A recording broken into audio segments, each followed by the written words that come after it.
I just really have enjoyed watching them grow. I find them to be so gracious, and there's something very elegant about them. I just like to know them and be around them.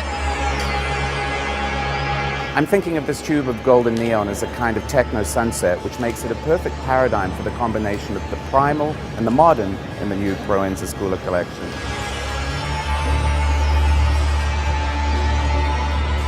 After the last show, we took some time off. We flew into Santa Fe, jumped in a car, and drove up to Wyoming. We just got into that world. That's never something literal. It's just like a textile that kind of got our minds going, and some velvet shirts we found. And from there, it was just imagination, I guess. They had a very inventive use of the references, so it wasn't overly cowboy and Indian-ish, but it was tough. It was familiar somehow, but yet it was completely reinvented. It was sexy. I thought it was amazing. We started just developing all these custom fabrics. We were like researching all these blankets, and then we started cutting them up and embroidering them and turning them into laces. The idea of the blanket really kind of took us into a lot of different directions.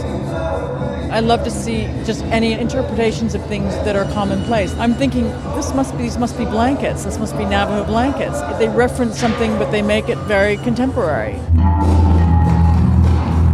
The whole collection was made on computer. Not one garment really did not go through a computer in some process. We wanted the prints to feel almost kind of digital in a way, really like pixelated.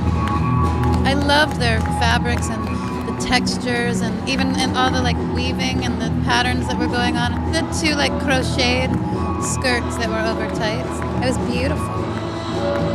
The heels were so right for the clothing because they gave it a very nice hard edge. They were really kind of bad, like bad in a good way.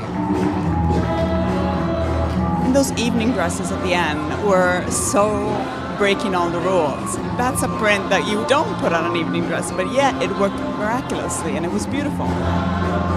Glamorous techno folklore. It took obvious references and abstracted them into something that looked very modern and not overly decorated, but pretty.